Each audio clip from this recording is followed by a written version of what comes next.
किसी समय की बात है,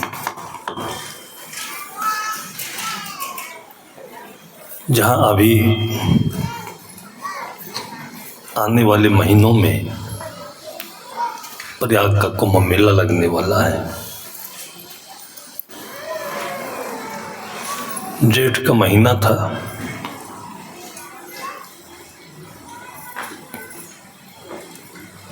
तीन पंडे घूमने के लिए त्रिवेणी संगम के किनारे गए। पूर्णिमा की रात्रि थी।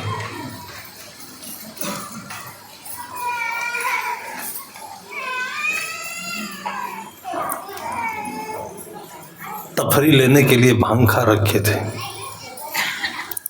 जो बुद्धि को हवा में उड़ाता रहता है।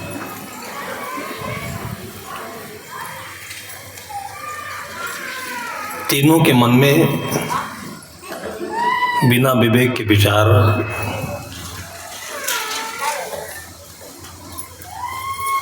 जो नदी के किनारे नौका पड़ी होती है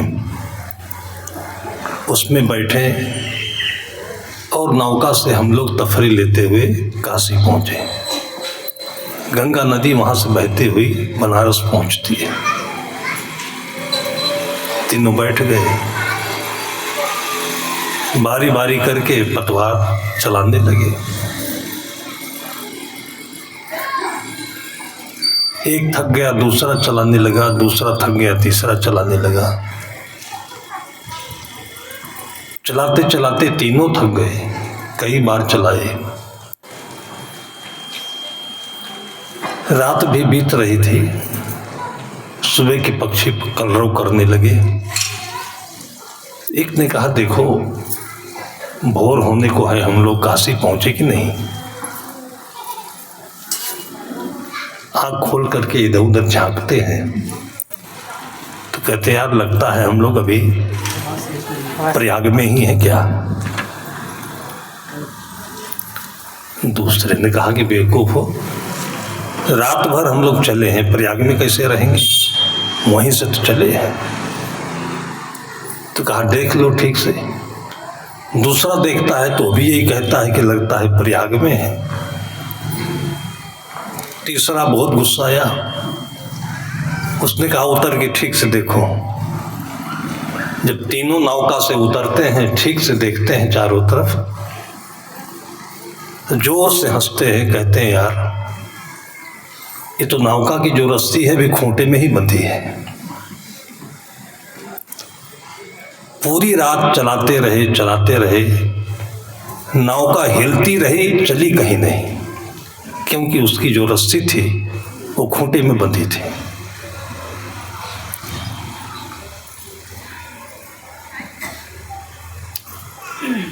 सदगुरु कहते हैं खसम बिन कोल्हुक बैल भयो। पूरा दिन चलता है बैल, लेकिन जब उसकी आंख का ढक्कन खोला जाता है तो जहां से चलना शुरू किया था वही देखता है अपने को। हम मनुष्य तो वहां भी नहीं ठहरते अपने को।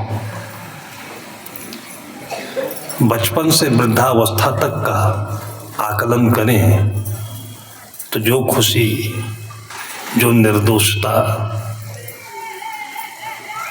जो कुछ बचपन में हमारे साथ था वो वृद्धावस्था में देखने को नहीं मिलता है। निराशा, मोह, डर, ये हमारा जीवन है। जीवन सबका अपना है, कुछ भी करे, कोई जोर नहीं, कोई जबरदस्ती नहीं। लेकिन याद रखें कि एक पैसा किसी का खो जाता है। अब तो पैसा होता नहीं, रुपए होते हैं। लेकिन रुपए खोने का नहीं, रुमाल खोने का नहीं, मोबाइल खोने का नहीं,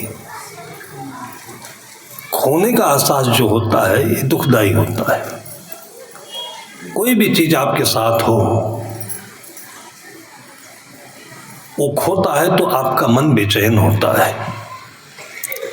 तलाशते हैं, ढूंढते हैं, मिल जाने पर कितनी खुशी होती है, नहीं मिलने पर भूलते बोलते बोलते बोलते भूलता है, और जब याद आती है तब मन में चोता है। जिसकी 100-100 साल की उम्र बीत रही हो, पूरी जिंदगी बीत रही हो, खो रही हो, तो ऐसे तो मन नहीं मानेगा, ऐसे नहीं मान सकता है। आज लगता है जिंदगी बहुत है और अभी खा ले पी ले भोग ले, ये कर ले वो कर ले, लेकिन मृत्यु के नजदीक जब पहुंचते हैं तब विवेक जागृत होता है। सुना होगा आप लोगों ने कि मरने से पहले कोर्ट में जो बयान दिया जाता है वो सच माना जाता है। मृत्यु के समय जो विचार मन में आते हैं वो जिंदगी के लिए सटीक होते हैं और तभी पछतावा भी होता है। सब कुछ करते हुए अपना आकलन तो करना चाहिए। हजारों लाखों करोड़ों का व्यापार धंधा हो रहा है, सामान आ रहा है जा रहा है, लेकिन जो सेठ होता है मुनीम भी रखता है, स्वयं भी देखता है कि शाम को आया कितना गया कितना, आने और जाने के बीच में बचा कितना। ये मनुष्य जीवन है। हर शाम को जो संध्या पाठ के लिए संत सलाह देते हैं वो यही है हिसाब किताब। सोने से पहले और जगने के बाद ये दोनों समय बहुत महत्वपूर्ण होते हैं। संत कहते हैं कि जागन सोवन के समय शुभ अरु अशुभ विचार कहा करूंगो, क्या कियो तब सुख मिले अपार। ये तो रखना पड़ेगा और ये पक्का है कि कर्म कमाई आपका, माई का न बाप का। आज हम खेल कर कूद कर मस्ती करके बोल बतला करके समय पास कर रहे हैं और ये व्यस्तता इसलिए और बढ़ती जाती है कि जब बैठते हैं तो हिसाब आने लगता है मन में, तो बेचैन हो जाते हैं। वो बेचैनी मिटाने के लिए फिर कुछ न कुछ हम व्यस्तता बढ़ा लेते हैं। और आजकल तो मोबाइल है, ये मोबाइल की जो आसक्ति है, मोबाइल की निर्भरता है, ये समय को झेल न पाने के कारण से है। कहते हैं समय बलवान होता है और समय हमारे कर्म है, जो अतीत हमारे ऊपर लदा हुआ है, इसके बोझ से हम दबे हुए हैं। पाप है, आसक्ति है, कमाई हुई संपदा है, इससे हम दबे हुए हैं और ये जितना ज़्यादा है उतना ही मन समय से डरता है, बेचैन होता है। कम है तो डर नहीं है, नहीं है तो कुछ है ही नहीं। फिर तभी संतों ने कहा कि चाह गई चिंता मिटी, मनवा बेपरवाह, जाको कछु न चाहिए सब साहन प्रतिसाह। दो विचारधाराएं हैं, एक अपना संसार है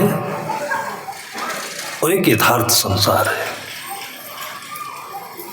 बचपन के बाद पढ़ाई हुई, उसमें जीवन की बातें बतानी चाहिए थी। नौका पर बैठने से पहले जो रस्सी खूंटे से बंधी थी उसको खोलना चाहिए था।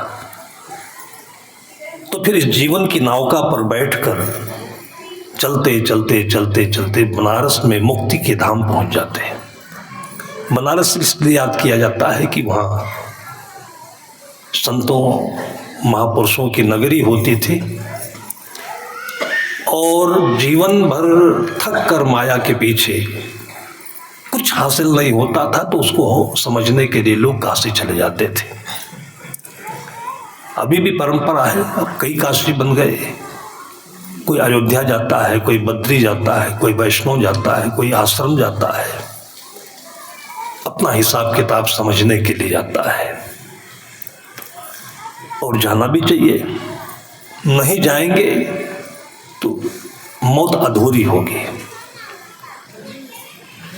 इस जिंदगी को जो लोग नहीं समझ पाते हैं उलझ जाते हैं। सदगुरु कहते कि नौ मन सोत अरुज ने स्वर्जे जन्म जन्म। साहब कहते हैं कि जन्म जन्म उसको सुलझाते बीत गए। लोग ओब कर कहते हैं कि मर जाएंगे, लोग ओब कर कहते हैं कि मर जाएंगे, पर मरकर भी छुट्टी नहीं पाएंगे तो कहाँ जाएंगे। आज देखिए कि पढ़ लिख करके साफ सुथरा जीवन, बुद्धिमत्तापूर्ण जीवन, कोई डॉक्टर बनने के इरादे से, कोई इंजीनियर बनने के इरादे से कोटा जाता है। और जब सुनता हूँ कि प्रत्येक वर्ष पिछले कई वर्षों से ये समाचार है कि 30, 40, 50 लड़के वहाँ सुसाइड करके चले जाते हैं, घर नहीं आते वापस। क्या यही जिंदगी है? ये होता कहीं किसी के घर में किसी और के साथ में, लेकिन ये हमारी भी पीड़ा है। ये आज कितने नौजवान बच्चों की पीड़ा है कि जो इंटर किए हुए हैं, ग्रेजुएट हैं, पोस्ट ग्रेजुएट हैं, नौकरी नहीं मिल रही है, पीड़ा है। और इस उम्र में जो पीड़ा छिपी रह जाती है वो पूरी जिंदगी अंदर बारूद बनती रहती है। उसी का झगड़ा पति पत्नी में निकलता है, उसी का झगड़ा बच्चों के साथ होता है, उसी का झगड़ा माता पिता के साथ होता है, जिसको एंजाइटी कहते हैं, उलझन कहते हैं, मनोरोग कहते हैं। चाहिए कुछ नहीं, आकाश में उड़ते हुए पक्षी को देखें, क्या पा गया वो। लेकिन आप देखिए, आपको नहीं लगेगा कि उसको पाना कुछ बाकी है। जानवर हमसे अच्छी जिंदगी जी रहे हैं, लेकिन हम बहुत थोड़े में उलझ करके अपने को इस स्थिति में लाए हैं। कहावत लोगों ने कहा कि चुल्लू भर पानी में डूबकर मर गया। फिर उसके बाद ये भी कहावत बनी कि जहां पानी नहीं था वहां डूबकर मर गया।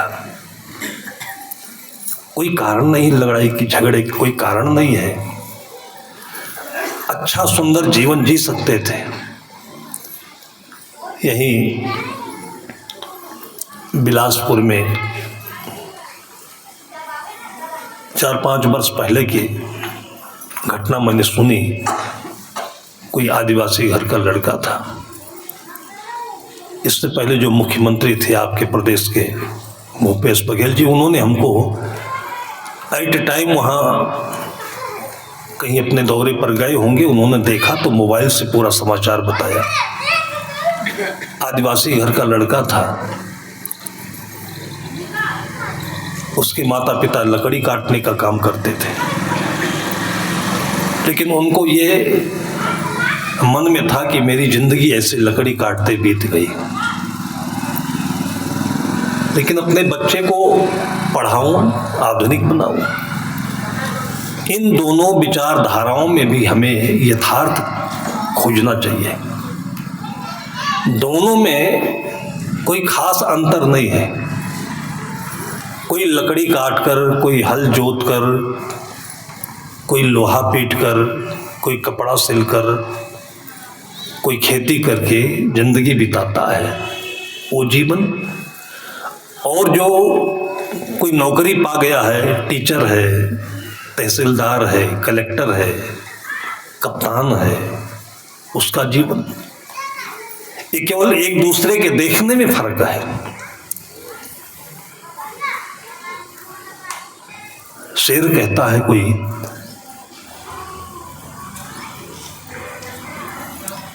लोग एक दूसरे की जिंदगी को देखने के लिए काल्पनिक दृष्टि का प्रयोग करते हैं। ये दुनिया रंज राहत का गलत अंदाज करती है। शायर कहता है कि लोग एक दूसरे की जिंदगी को गलत देखते हैं, गलत अंदाज करते हैं। कि दुनिया रंज राहत का गलत अंदाज करती है, खुदा ही खूब वाकिफ है किसी पर क्या गुजरती है। कानपुर की घटना है, लड़का आईपीएस हुआ, गरीब घर का था, इधर कहीं उत्तर प्रदेश में गोंडा बस्ती का रहने वाला। अब आईपीएस होना बहुत बड़ी बात है, पूरे जिले का टॉप क्लास का अधिकारी होता है। विवाह हुआ इस लड़की से, वो डॉक्टर थी, जज की बेटी थी। अब एक आम आदमी के मन में यही होता है कि नौकरी मिल जाए, बड़ी बात है। जो आज के समय में बेटे बेटियों के अंतर की कल्पना है वो केवल नौकरी की है। घर में रहना इतना बुरा माना जाने लगा है, इतना दुखद माना जाने लगा है। नौकरी के अलावा जितने भी काम है, ये सब सुनते ही आदमी के मन में घृणा पैदा होती है। किसान किसानी करता है तो अपने भीतर भीतर कुंठा में जीता है, भले ही आजाद हो, मुक्त हो, आनंदित हो। कब तक कुंठित रहता है? जब तक उसको स्व का बोध नहीं हो जाता है, आत्मानंद का स्रोत नहीं मिल जाता है। इसलिए हम लोग नौकरी के लिए अपनी आंखों में इतने बड़े बड़े सपने संजोए होते हैं। ये दोनों बहुत अच्छी जगह पर स्टेबलिश हो गए। लड़की डॉक्टर थी, लड़का आईपीएस हो गया, लेकिन दोनों जिंदगी पर नहीं बैठे, कुर्सी पर बैठे, अपने पद पर बैठे, डिग्री पर बैठे। और सदगुरु कहते हैं कि साहेब साहेब सब कहें, मोह अंदेशा और साहेब से परिचय नहीं, बैठोगे कहीं ठोर। साहेब तो बन गए, कप्तान साहब बन गए, डॉक्टर साहब बन गए। उस जमाने में भी लोग तहसीलदार साहब और फलाने साहब कहते थे। साहब शब्द बड़ा पवित्र है, महान है। साहब कहते हैं कि साहब साहब सब कहें, लेकिन मुझे इसमें संदेह होता है कि तुम साहब को समझते हो क्या? असली साहब को, वास्तविक स्वरूप को, अपने पद को, अपनी जगह, अपने आसन को नहीं समझे तो जिस दिन ये पद हटेगा, छूटेगा, लोग साथ नहीं देंगे, कोई साथ नहीं होगा, तब कहाँ बैठोगे? आज अपने मन के संसार को लेकर के जो यथा किसी प्रकार से एन केन प्रकारेण सजा रखे हो, दुल्हन आई, दूल्हा मिला, घर बन गया, बंगला मिल गया, गाड़ी मिल गई, लेकिन आने वाला जो अध्याय होगा ये कि खटपट हुआ, साथी ने धोखा दे दिया, बहुत बड़ा घाटा हो गया, शरीर में कोई गंभीर बीमारी आ गई, फिर कोई पास बैठने वाला नहीं। साहब कहते हैं कि बैठोगे कहीं ठोर। जिस समय आपसे कोई बातचीत पूछने वाला नहीं होगा, करने वाला नहीं होगा, साथ देने वाला नहीं होगा, वो होगा पक्का ये, क्योंकि चल विचल संसार है। नौका पर बैठने से पहले ये जो भ्रांतियां हैं संसार की, इसकी रस्सी को, अज्ञान की रस्सी को खोल डालो और तब नौका पर बैठो। फिर डॉक्टर बनो, कलेक्टर बनो, किसान बनो, कहीं आनंद रहेगा, और ना बनो तो भी आनंद रहेगा। एक व्यक्ति हर कुछ होता है। दिल्ली में हमने एक मंदिर देखा था, कभी आप जाइएगा, बहुत प्रसिद्ध मंदिर है, छतरपुर का मंदिर कहा जाता है। और जितने दूर में डोमा और पूरा ये जनवानी गांव बना हुआ है, उतनी दूर में मंदिर है। मंदिर में जो गेट बना हुआ है और खिड़कियां लगी हुई हैं, वो सब सोने चांदी के लगे हुए हैं। और ताला जो उसमें लटकता है, जितना बड़ा आपके घर का विंडो होता है उतना बड़ा ताला लटका हुआ है। आश्चर्य लगेगा आपको। और सैकड़ों किलो सोना चांदी वहां राष्ट्रपति के नाम धरोहर रखी हुई है। ट्रस्ट है, और अंतिम शर्त है कि जिस दिन ये ट्रस्ट नहीं चला पाए तो उसको राष्ट्रपति हैंड ओवर कर ले। कितनी बड़ी प्रॉपर्टी होगी। लेकिन ये प्रॉपर्टी केवल एक संत, वो भी लंगड़े थे, अनपढ़ थे, और नाम उनका था नागपाल जी महाराज। और एक पीपल के पेड़ के नीचे अचाह होकर, निष्काम होकर बैठते थे, आनंदित रहते थे। उनके इस आनंद का जो प्रतिफल आया लोगों की आंखों में, तो जो आया वो सोना चांदी रुपया पैसा देता गया, और उसी का विकास भौतिक विस्तार जो लोगों की आंखों में भ्रम पैदा करता है। और ये हुआ कि आज वहाँ पर कितने कॉलेज भी हैं, कितने हॉस्पिटल भी हैं, और बहुत बड़ी समाज की सेवा कर रहा है वो ट्रस्ट।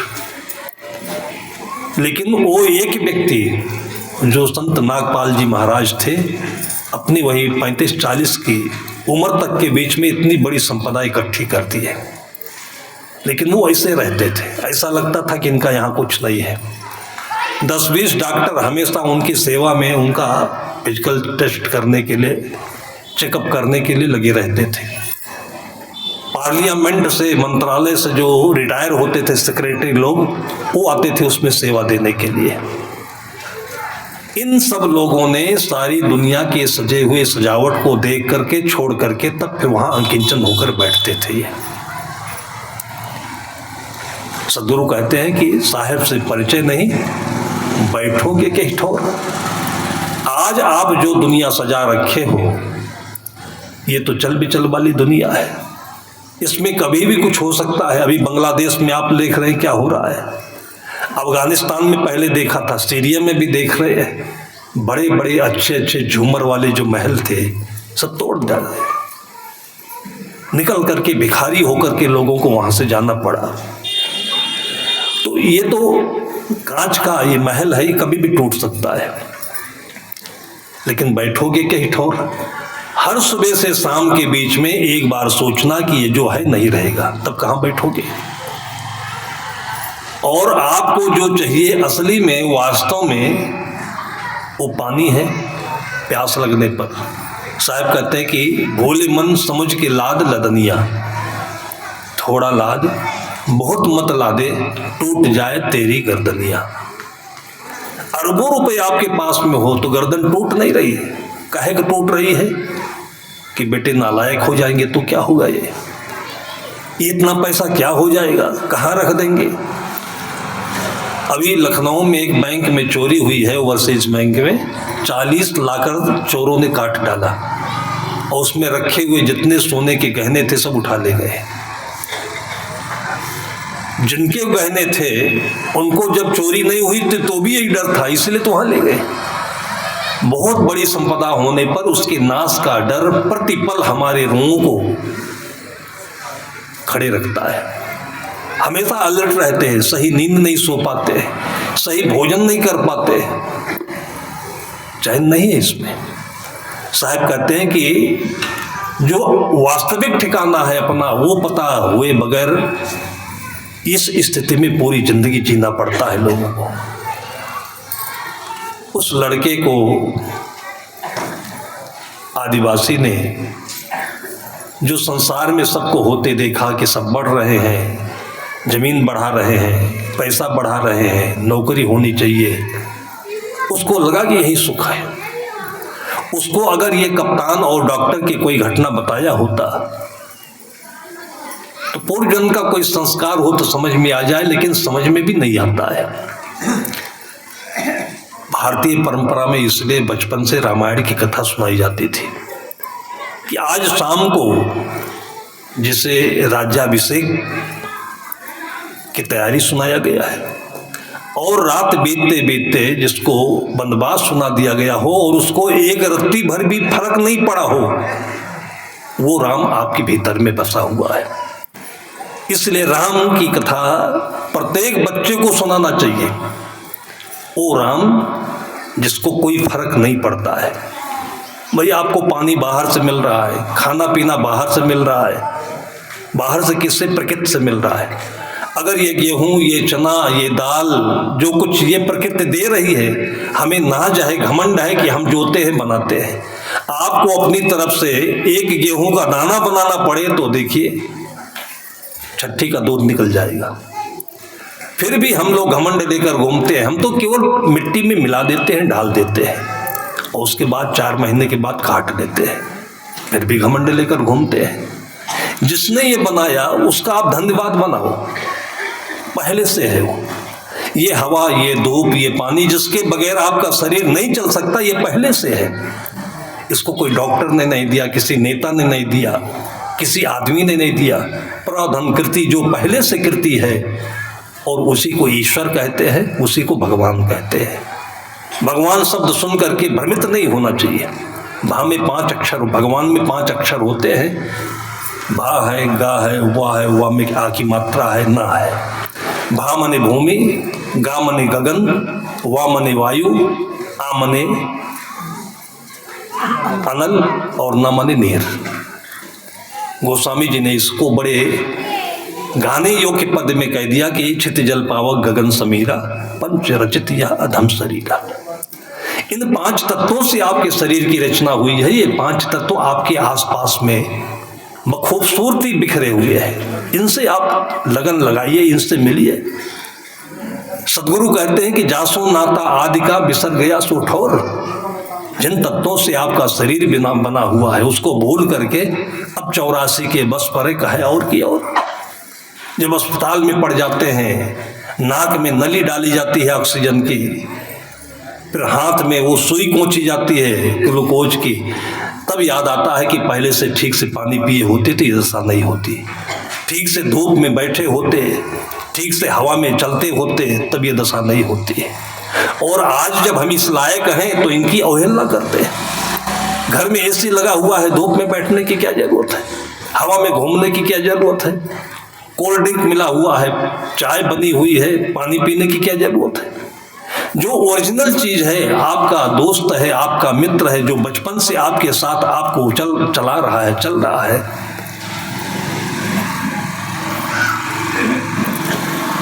IPS लड़का, उसकी पत्नी डॉक्टर, इतना सुंदर संसार सज गया है, लेकिन उसने अज्ञान की रस्सी को खूंटे से खोला नहीं है। साल 2 साल बीते, एक छोटी बच्ची हुई दोनों के साथ में, और दोनों में खटपट होते होते बच्चे हुई। मतलब विवाह होने के बाद से ही खटपट शुरू। काहे का खटपट? संस्कारों का। संस्कार क्या कि जो लड़का था वो शुद्ध शाकाहारी था, जो लड़की थी वो मीट खाने वाली थी, और वो भी ऐसा खाते थे कि जिस दिन रक्षाबंधन हो, जिस दिन जन्माष्टमी हो, उसी दिन खाती थी। ये पति पत्नी का व्यवहार है। किसी के घर में नहीं मीट खाते हैं तो मीट जैसा व्यवहार कर देते हैं, खून निकाल देते हैं, ऐसी ऐसी बात बोल देते हैं एक दूसरे से कि खून चू जाता है आंखों से। जिंदगी को समझते नहीं है। ऐसी बानी बोलिए मन का आपा खोए, औरों को शीतल करे आपो शीतल होए। ये जिंदगी है। इस जिंदगी की पढ़ाई ना होने के कारण से सभी लोग अपनी डिग्रियां लड़ा रहे हैं। वो कहती मैं डॉक्टर, वो कहता है मैं IPS। अब IPS जो था कमजोर पड़ रहा था। जो आदमी पूरे जिले भर के अपराधियों को ठिकाने लगाने वाला था, वो अपनी पत्नी के साथ नहीं लग पाया। सहते सहते सहते सहते जन्माष्टमी का दिन आया। उस दिन भी घर में मीट ला करके खाई, वो हड्डी उसके बिस्तर पर डाल दिया, और उसी दिन आहत होकर के अपने ही पिस्टल लेकर के अपनी खोपड़ी में दाग दी उसने। अभी आवाज सुनकर के पत्नी भी बाहर आई, देखा, और देखने के बाद जो उसको होना चाहिए था वही हुआ। 5वें मंजिल पर उसका फ्लैट था, वहीं से वो नीचे कूद गई, और दोनों की अर्थी एक साथ ही गई थी। साहब कहते हैं कि साहब से परिचय नहीं, बैठोगे कहीं ठौर। 2 साल की बच्ची अनाथ होकर के रह गई। किसकी बच्ची? IPS की और डॉक्टर की। आज अपने बच्चों को सारी दुनिया का वैभव देकर के आप सजा देना चाहते हो, लेकिन उसमें प्राण अर्पण नहीं करते हो। जैसे अयोध्या में भगवान राम की मूर्ति का अभी 1 साल पहले उद्घाटन हुआ, प्राण प्रतिष्ठा हुई। प्राण प्रतिष्ठा का अर्थ होता है प्राणों के प्रति इष्ट, प्राणों के प्रति प्रेम। आपके प्राणों में रुपए का, डॉलर का, पैसे का, जमीन का, दुनिया का प्रेम बसा हुआ है, लेकिन जिस दिन आपके प्राणों में राम का प्रेम बस जाएगा, उस दिन आपके जीवन में कभी वनवास नहीं होगा, आपके जीवन में कभी रामायण नहीं होगा। आपके जीवन में महाभारत नहीं होगा, रामायण होगा। इसलिए भारतीय परंपरा में महाभारत की कथा नहीं होती है, रामायण की कथा होती है। इसलिए कि हमारा बेटा किसी भी अनहोनी के समय राम बन जाए, भरत बन जाए, और ये पक्का है जीवन में होना है, क्योंकि सृष्टि इसी नियम पर आधारित है। आदिवासी का लड़का स्कूल गया, पढ़ने में मन नहीं लग रहा था। आप लोग भी ऐसे देखते होंगे। 2-4 महीने चला, उसके बाद उसके मास्टर साहब ने उसको बड़ी पिटाई कर दी। जिसका पढ़ने में मन नहीं लगता हो, वैज्ञानिक लोग कहते हैं, जानकार साइकोलॉजिस्ट कहते हैं, वो प्रतिभाशाली होता है। उसके अंदर की दुनिया, उसके अंदर का विवेक कहीं और दूसरे ब्रह्मांड में घूम रहा होता है, लेकिन उसको कोई टटोलने वाला चाहिए। साहब कहते हैं कि हीरा परा बाजार में रहा छार लपटाए, कहते ही मूर्ख पच में कोई पारख लिया उठाए। आपको ऐसे बच्चों से, बेटियों से नफरत हो रही हो, ऊब हो गई हो, इनको संतों के चरणों में लाकर रख दीजिएगा, और फिर देखना कि कैसा चमकदार हीरा होता है। लेकिन आपने उसको ऐसा खुजली लगा दिया हुआ है ऑफिसर बनने का, कलेक्टर बनने का, नौकरी पाने का, कि उसी में उसको खुजलाते खुजलाते पूरी जिंदगी बीत जाती है, पाकर भी दुखी, न पाकर भी दुखी। एक बार उसको आप प्राण प्रतिष्ठा कर देते कि जो जीवन का राम तत्व है वो क्या है। सदगुरु कहते कि ये संसार सकल है मैला, राम गहे ते सूचा। ऐसे आप छान डालोगे इस दुनिया में, पूरी जिंदगी नहीं, कितने जन्म तक छानते आज आ गए हो, और इसमें कुछ सार मिलने वाला नहीं है। साहब कहते हैं कि इसमें अगर राम पा गए तुम, तो इस संसार में तुम्हारा जन्म लेना, कमाना, खाना पीना सब सार्थक हो जाएगा। राम को समझने के बाद ही होगा ये। कस्तूरी कुंडली बसे, मृग ढूंढे बनवाए, ऐसे घट घट राम है दुनिया देखे नाए। ओ राम तो श्री राम इसलिए हुए कि उन्होंने राम तत्व को पहचान करके अयोध्या के सिंहासन को लात मार दी थी। उस राम का खंडन करना नहीं है। आज ऐसे लोगों को भी राम और रामायण का खंडन करने में देखता हूं, जो 10 रुपए की खातिर खून हत्या कर देते हैं, इतनी लड़ाई करते हैं और राम का खंडन करते हैं। जिन्होंने पूरे राज्य को इतनी आसानी से जैसे कुछ हुआ ही नहीं है और त्याग कर दिया हो, वो आत्मा आपके भीतर में है, वो राम आपको बनना है। आदिवासी के लड़के को मास्टर साहब ने पीट दिया, घर गया। डर के मारे वो स्कूल जाना नहीं चाहता था और अपने माता पिता से कहा कि मुझे पढ़ाई नहीं करनी है। माता पिता नाराज हो गए, वो भी डंडा उठाकर पीटने लगे। वो रोते हुए, हाथ जोड़ते हुए पैरों पर गिर करके बोला कि हमसे आप टट्टी उठा लो, जानवर चरा लो, कुछ भी करा लो, लेकिन मुझे पढ़ने का मन नहीं होता है। कितने निर्दयी मार रहे होंगे वो। आखिर में पिटाई करके घर से निकाल करके छोड़े उसको, स्कूल जा तू। और स्कूल के नाम से निकला है। उसने कहा कि स्कूल कहीं है नहीं हमारी दुनिया में, हमारा कोई गुरु नहीं है, और मेरी दुनिया में आज से कोई मेरा माँ बाप भी नहीं है। ये धरती मेरी माँ है, ये आसमान मेरा पिता है। और चल करके ऐसे वो जगह मैं पहुंचा नहीं हूं, लेकिन बताते हैं कि बिलासपुर में बहुत बड़ा भाटा है एक। उस भाटे के बीचों बीच में बैठ गया वो, और 3 दिनों तक बिना खाए पिए से बैठा रहा। पानी बरसे तो, धूप हो तो, और वहीं से लोग आते जाते थे। चरवाहे लोगों ने देखा, 3 दिनों तक लगातार देखते देखते सबकी आंखों में बस गया, वो श्रद्धा का फूल बन गया। तपस्या का यह परिणाम होता है। उसने ध्रुव को जिंदा कर दिया उस दिन।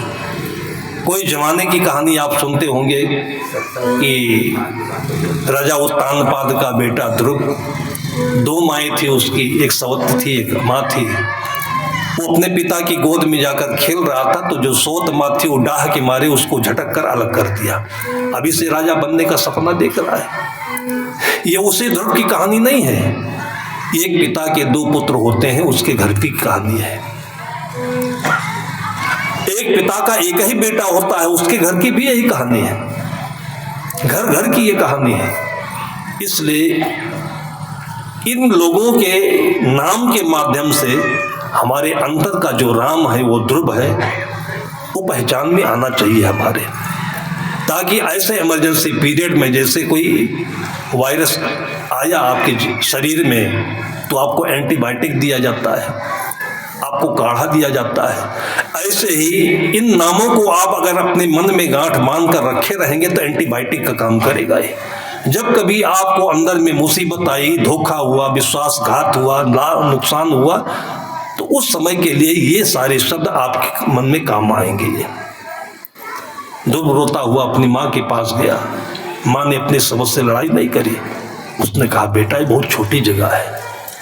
सदगुरु कबीर साहब का वाक्य वहां जाकर कितना सुंदर फिट बैठता है। साहब कहते हैं कि साहब से परिचय नहीं, बैठोगे कहीं ठौर। माँ साहब का परिचय कराती है कि बेटा वो जगह तो बहुत छोटी है, बहुत नीचे की है, तुम इतनी ऊंचाई पर जाकर के बैठो कि वहां से तुमको कोई उठा नहीं सके। तब बेटा पूछता है कि वो जगह कैसे मिलेगी। कहा, भी तुमको जंगल जाना पड़ेगा। 5 वर्ष की अवस्था में वो ध्रुव माँ को छोड़कर, राज को छोड़कर जंगल जाता है, और उसकी जो प्रतिष्ठा होती है कि आज भी ध्रुव तारा के रूप में वो पहचाना जाता है। ये महत्व है ध्रुव तारा का। वो आदिवासी लड़का ठीक ऐसे ही, जिसको ध्रुव का शायद नाम भी नहीं पता था, राम की उसने कभी कथा भी नहीं सुनी थी, लेकिन घट घट में राम है तो ये हो सकता है। अगर उसको कोई घमंडी गुरु ना मिल जाए, अगर उसको कोई दुनिया का ये प्रपंच दिखाने वाला ना मिल जाए, जो शुद्ध आत्मा है आपकी, उसके भीतर में ये त्याग है, ये वैराग्य है, उसके भीतर में ये सारे गुण हैं। वो लड़का 3 दिनों तक बैठा रहा भाटा में, और जब ये चर्चा गांव में फैली है तो सबकी आंखों में श्रद्धा के जल छलकने लगे। सब लोग उसको देखने के लिए ऐसे खाली नहीं चले, थाली में अक्षत, फूल और अगरबत्ती लेकर के, मिठाई लेकर के, रुपया लेकर चले। फिर जो उसकी पूजा शुरू हुई कि उसके पूजा के पीछे वहां पर मेला लगने लगा, और उसी मेले में भूपेश बघेल जी पहुंचे थे। तब वहां से ये पूरी कहानी हमको उन्होंने बताया। अब पता नहीं मेला लगता है कि नहीं लगता है। इस मेले के बाद में कितना पैसा चढ़ा होगा, कितनी मिठाई चढ़ी होगी, सारी व्यवस्था बन गई। तब सुनते हुए उनके माँ बाप आए और बेशरम होकर के तब बोलने लगे कि मेरा बेटा है ये। माँ बाप ने अपना धर्म छोड़ दिया। माता पिता इतना ऊंचा पद होता है कि जिसको ब्रह्मा विष्णु कहा गया, और तीसरा पद गुरु का होता है जिसको महेश कहा गया। इस संसार में ये 3 पद ऐसे हैं जिनको अपना गुण धर्म याद रखना चाहिए। माँ जो जन्म देती है, सृष्टि का जो निर्माण करता है, उसको ब्रह्मा कहते हैं, वो माँ है। सृष्टि का जो पालन पोषण करता है वो विष्णु है, वो पिता है। और इसमें जो कचरा है उसको साफ करने वाला, जो बिगड़ता है उसको बनाने वाला भगवान शंकर होता है, उसको गुरु कहते हैं। इन तीनों के केंद्र बिंदु पर यह समाज हमारा सुंदर बना रहता है, सत्यम शिवम सुंदरम बना रहता है। ऐसी ऐसी रोचक कथाएं, मीठी मीठी कथाएं हमारे पूर्वजों ने बनाई। आज उसका अर्थ न समझ पाने के कारण से सारी कथाएं एक साइड में पड़ी हुई हैं, अवहेलित हैं, बल्कि गाली सुन रही हैं। और इन कथाओं को थोड़ा थोड़ा, जैसे हम शक्कर में चीनी मिला देते हैं, जैसे खीर में हम इलायची मिला देते हैं, सोने में सुहागा कर देते हैं, सुगंधी मिला देते हैं, ऐसे ही अपने बच्चों की पढ़ाई में, अपने बच्चों के खाने पीने के समय में, सवेरे से शाम तक के बीच में ऐसी कोई कथा दे दे, उसके अंदर में थोड़ा सा ऐसा कुछ है टीका लगा दे, तो जिंदगी में वो बच्चा कभी भी वो कप्तान और डॉक्टर जैसी स्थिति में नहीं पहुंचेगा। बहुत सारे बच्चे ऐसी जगह पर, हमारे यहाँ एक भक्त आते हैं, अपने घर में 5 भाई होते थे। घर में पिताजी सक्षम नहीं थे तो खेती बाड़ी को बहुत उन्होंने डेवलप नहीं किया। माँ ने सोचा कि मैं पढ़ा नहीं सकूंगी, कमजोरी है, तो अपने भाई के घर भेज दिया। वो टीचर थे। बड़े बेटे को पढ़ा दूंगी, फिर बड़ा बेटा छोटे भाइयों को पढ़ाएगा। घर की परिस्थिति के दबाव में स्कूल में पढ़े, 12वां तक पढ़ पाए। लेकिन जो धनी घर के लोग होते हैं वो ऐंठते हैं, शान गुमान दिखाते हैं, तो गरीबों को कुंठा पैदा होती है। लाल बहादुर शास्त्री जैसे कोई साथी हो, वो भी स्कूल पढ़ने जाते थे। उनके साथ जो पढ़ने आता था वो अंडरवियर में आता था। उस जमाने में हम लोग भी लकड़ी के तख्ती पर लिखना शुरू किए थे और लकड़ी के कलम से लिखते थे। जो छोही होती है, कालिक होती है, इससे लिखते थे। वो भी उस लड़के को नसीब नहीं था, तो लाल बहादुर शास्त्री घर से जो पढ़ने जाते थे तो बीच में गंगा नदी पड़ती थी, तैर कर जाते थे। माँ ने दुआना पैसे दिया कि बेटा डूब जाएगा, तो अपने कपड़े वो सिर में बांध करके और दुआने पैसे बचाने के लिए ऐसे तैर जाते थे। वो दुआने पैसे अपने साथी को कलम और तख्ती लाने के लिए दे देते थे। एक मित्र ऐसा भी होता है। आज हम लोग अपने जीवन में जो कुछ भी अपने को मिल गया है सब अपना समझते हैं। बुद्धि आपको ज्यादा मिली हुई है, तो जिनके पास कम बुद्धि है उनका भी शेयर है आपके साथ। आपको पैसा ज्यादा मिला हुआ है तो ये पैसा आपका नहीं है, क्योंकि जिस बुद्धि को, पैसे को, धन को, जमीन को, बाहर की सारी वस्तुओं को आप अपने रखना चाहते हैं, ये शरीर बहुत छोटा सा घर है। इस शरीर में बहुत थोड़ा खाने की जगह है, इस शरीर में बहुत थोड़ा लगाने की जगह है। अगर ज्यादा लगाओगे तो बीपी होगा, शुगर होगा, बीमारी होगी, एंजाइटी होगी, हो ही रहा है। इसी इतने इशारे से हम समझ सकते हैं कि जो इससे अलावा है, अगर उसको हम सही जगह पर सही ठिकाने लगाते तो हमारा बीपी और शुगर भी ठीक रहता और पैसा भी सही जगह लग जाता, तो पुण्य भी मिलता हमारे। उपनिषद कहते हैं कि ईशावास्यमिदं सर्वम यत् किंच जगत्याम जगत तेन त्यक्तेन भुंजीता मां गधा कस्विक धनम। लालच नहीं करिए, आपका जीवन है, ये धन है, जीवन भी आपका परमानेंट रहेगा। ये आप मर जाएंगे फिर इसी घर में आना हुआ।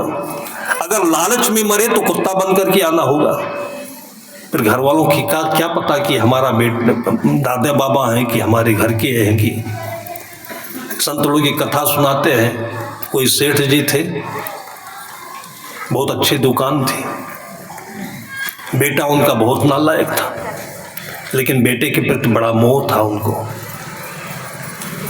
बिना कमाई के जो पैसा पाएगा, बिना मेहनत के जो पैसा पाएगा, तो समझ लेना कि वो पैसा अच्छा नहीं करेगा। इसलिए पैसा होते हुए भी अपने बच्चों को थोड़ा पैदल चलने दीजिए, थोड़ा खेलने दीजिए, थोड़ा गिरने दीजिए, थोड़ा भूखा भी रहने दीजिए। बाद में जो पैसा पाएगा आपका, तो कभी पैसा बिगाड़ेगा नहीं। हो पैसा रखने की जगह वही है संस्कार, जिसे कहते हैं। सेठ जी कभी संजोग नहीं पड़ा, साधु संत घर पर आए नहीं, और ऐसे ही मोह में लड़के के बिगड़ते बिगड़ते वही तनाव में वो मर गए।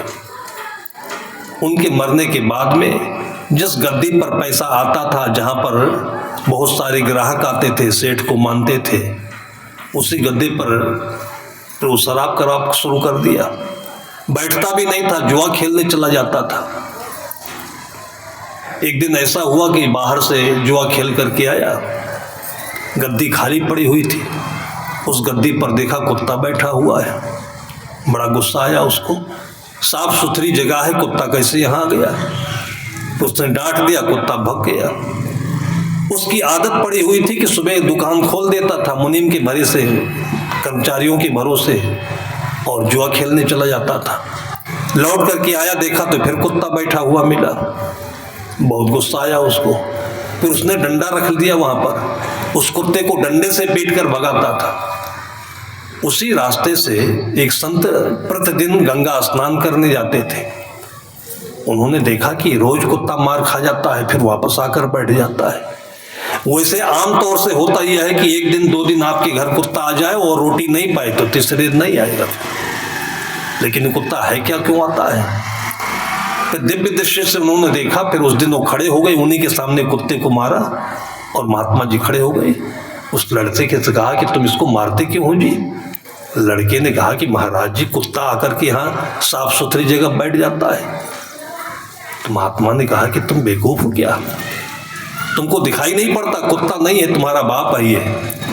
कुत्ता का जन्म लेकर के उसको आज भी चिंता पड़ी हुई है कि तुम चले जाते हो, तुम्हारे गले से ये रकम, ये रुपया, ये पैसा कोई चुरा न ले जाए। तो जब तक तुम आते नहीं हो तब तक ये तुम्हारे गले की, तुम्हारे इस तिजोरी की रखवाली करता है, तुम्हारा बाप है, तुम समझ नहीं पाए। उसको ये बात लग गई और दूसरे दिन से इतना भीतर से व्यथित हुआ कि हमारे बाप जिंदा रहते रहते हमारे पीछे पड़े रहे और मरकर कुत्ता होकर के भी हमारे पीछे भी पड़े हैं, हमको धिक्कार है ये। उस दिन से वो बाहर जुआ खेलने जाना बंद कर दिया और उसके बाद कुत्ता बाहर से देखकर चला जाता था, फिर आना भी बंद कर दिया। ये ना समझें कि ये जिंदगी एक है, ये जिंदगी बहुत है, अनंत है। इस संसार में कुछ भी एक नहीं है, सब अनंत है। देश काल भी अनंत है, ये ब्रह्मांड भी अनंत है। आपको जितनी इच्छा है भोग भोगने की, कमाने की, बनाने की, आप एक जन्म नहीं अनंत जन्म तक ये सब करते रहिए। लेकिन पक्का समझ लीजिए कि वही होली होगी, वही दीपावली होगी, वही त्योहार होंगे, वही खाना होगा, वही लोग होंगे। एक जन्म नहीं अगले जन्म, अगले जन्म नहीं अगले जन्म। चलते चलते देखते देखते जब आदमी इसका संपूर्ण ज्ञान कर लेता है तब सही ज्ञान होता है और उस ज्ञान के बाद फिर उसको मुक्ति मिलती है। आप नॉर्मली देख लीजिए कि जैसे आपके गांव में कोई सर्कस आया हो, बहुत सारे आइटम होते हैं सर्कस में। झूला होता है, तमाम जादू वाले होते हैं, मिठाइयों की दुकान होती है। गांव में चर्चा होती है, चलिए दोस्त सर्कस दिखाते हैं। आपको कुतूहल होता है, जाते सर्कस देखते हैं। आपने सर्कस देख लिया, फिर मित्र कहता है चलिए यार सर्कस दिखा लाइए, तो आप क्या बोलोगे? देख लिया यार, क्या देखना है? उसने कहा नहीं मेरे लिए चलिए आप। चले जाते हैं, फिर दोबारा बेमन से देख लेते हैं। जो आदमी 3 बार सर्कस जाकर के देख लिया हो तो चौथी बार पैसा देने पर भी नहीं जाएगा देखने को। इसी प्रकार से 1 जन्म, 2 जन्म, 1000 जन्म, ये संसार का सर्कस देखते देखते देखते देखते, चूंकि ये अनंत है इसलिए ये मन छोटा पड़ जाता है देखने के लिए, तो नहीं देख पाता है, तो फिर जन्म लेकर देखता है। लेकिन देखते देखते देखते देखते आपको यही मिलेगा और दूसरा कुछ नहीं मिलेगा। वही सुबह है, वही शाम है, वही दिन है, वही रात है, वही बरसात, वही मौसम है। एक जन्म में अगर खुली आंखों से आप देख लीजिए तो सब कुछ वही है जो अनंत जन्म से करते चले आए हैं। लेकिन एक ही जन्म आदमी के लिए कितना भारी पड़ जाता है, कितना सारा खुराफात, कितना बड़ा पाप कि एक जिंदगी भी शुद्ध नहीं रह पाती है। उसको शुद्ध रखने के लिए हम महापुरुषों की स्मरण करें, उनको अपने हृदय में रखें और ये चुपके से ताबीज बना करके माता पिता अपने बच्चे के गले में डाल देते हैं। जैसे गांधी जी की माँ गांधी जी के गले में बचपन में ही एक माला डाल दी थी। उनके यहाँ सतगुरु कबीर साहिब की परंपरा के कोई संत आते थे उनके हाथों से, और पूरी जिंदगी की बुराई से बच गए हो। गांधी जी की 2 कॉपी था उनका बड़ा बेटा, और दुनिया में उससे बर्बाद लड़का कोई नहीं हुआ होगा। गांधी जी के साथ में था वो, लेकिन उसको उन संतों के हाथों से केवल वो माला नहीं मिला था, गांधी जी को माला मिल गया था। गांधी जी जब अफ्रीका पढ़ने जाने लगे, इंग्लैंड पढ़ने के लिए जाने लगे, तो माँ रोने लगी। तो गांधी जी ने कहा कि मेरी खुशी का विषय है और आप रोती हो। तो माँ ने कहा कि बेटा मैं सुनती हूँ कि जो वहाँ जाता है बिगड़ जाता है, दारू पीकर बिगड़ जाता है, दूसरी शादी कर लेता है बिगड़ जाता है। गांधी जी नेक नियत थे और संकल्प के पक्के थे। उन्होंने कहा मैं वचन देता हूँ कि ये जो आपने गले में माला पहनाया हुआ है ये बिगड़ने नहीं देगा मुझे। तर गए, वही हुआ। उन्होंने वचन का पालन किया। बीमार पड़ गए, हॉस्पिटल में भर्ती हुए। डॉक्टर ने कहा कि टीबी हो जाएगी, कमजोरी आ गई है, अंडा खाओ आप। गांधी जी को माँ के वचन याद आए। उस माला ने गांधी जी को सद्बुद्धि दी। गांधी जी ने डॉक्टर से प्रश्न किया कि क्या अंडा खाने वाले मरते हैं, बीमार होते हैं कि नहीं होते?